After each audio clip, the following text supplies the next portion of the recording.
Assalamualaikum warahmatullahi wabarakatuh. Halo semuanya, ketemu lagi dengan aku Sipa Ajizah, mahasiswa Ilmu Komunikasi Universitas Tanjung Pura Pontianak.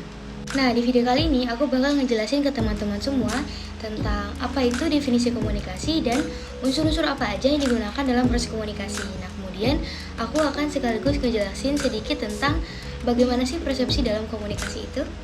Nah, materi yang aku ambil untuk aku ngejelasin di sini itu dari buku yang kemarin sempat aku review, yaitu bukunya Syarif Maulana yang berjudul Pengantar Ilmu Komunikasi. Oke, kita langsung masuk aja ke materi yang pertama, yaitu definisi komunikasi. Jadi, komunikasi itu merupakan tindakan yang sering dilakukan tanpa sadar, tertanam dalam tubuh begitu saja, dan berlangsung secara otomatis. Dapat dikatakan juga, kegiatan apapun yang mengandung interaksi antar manusia, itu komunikasi sudah langsung masuk di dalamnya. Nah, misalnya kegiatan jual beli di pasar, nonton film di televisi, kemudian nongkrong sama teman-teman, atau mendengarkan dosen berbicara di kelas. Nah, semua itu merupakan kegiatan yang sekaligus juga kegiatan komunikasi. Nah, tapi di buku yang aku baca ini, dia menyebutkan bahwa ada ketidakmungkinan untuk mendefinisikan komunikasi dalam suatu pernyataan tunggal karena berimplikasi pada definisi yang sangat beragam tentang apa itu komunikasi. Nah, kenapa begitu? Karena yang pertama itu alasannya ruang lingkupnya yang sangat luas. Nah, kemudian karena alasan waktu yang mengacu keterkaitan antara komunikasi dan perkembangan teknologi. Nah, jadi otomatis membuat definisi komunikasi itu senantiasa berubah bersama kemajuan teknologi tersebut.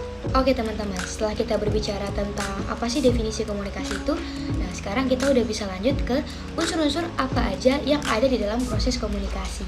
Nah, dalam proses komunikasi itu secara umum terdapat 8 unsur. Nah, unsur-unsur itu akan kita jelaskan dalam 4 proses, yaitu proses yang pertama adalah proses penyampaian pesan. Nah, jadi di dalam penyampaian pesan, unsur-unsur yang digunakan itu adalah unsur sumber, kemudian ada proses enkode, kemudian ada penyampaian pesan, ada unsur pesan, dan yang terakhir ada unsur saluran. Nah, proses yang kedua itu adalah proses penerimaan pesan. Jadi unsur-unsur yang digunakan di dalam penerimaan pesan adalah unsur dekode dan unsur penerima. Ketiga itu adalah proses umpan balik. Unsur yang digunakan pun adalah unsur umpan balik. Dan yang terakhir adalah proses gangguan, dan unsur yang digunakan juga adalah unsur gangguan. Oke, sekarang kita bakal masuk ke materi yang terakhir, yaitu persepsi komunikasi. Nah, jadi di dalam komunikasi itu dia ada 4 persepsi yang umum. Persepsi yang pertama itu ada persepsi selektif. Nah, jadi itu kayak kita milih fakta atau informasi yang cocok sama pemikiran kita. Jadi bayangin kayak kita lagi pilih-pilih bahan buat kita bikin kue. Nah, itu yang penting itu sesuai sama selera kita. Nah, yang kedua itu ada persepsi stereotip. Nah, ini kayak kita udah punya gambaran umum tentang suatu kelompok orang atau situasi. Nah, jadi kadang kita tuh cenderung lihat orang atau situasi itu dengan sudut pandang kacamata itu. Nah, yang ketiga itu ada persepsi halo. Nah, seringkali kita bikin gambaran tentang orang berdasarkan satu hal atau pengalaman. Nah, jadi kayak memberi label pada mereka berdasarkan apa yang kita tahu gitu. Nah, persepsi yang terakhir itu adalah persepsi asumsi. Nah, ini kayak kita punya ekspektasi atau dugaan sebelum tahu fakta sebenarnya. Jadi misalnya kita udah ngerasa tahu nih apa yang akan terjadi sebelumnya, dan kita udah benar-benar tahu apa informasinya.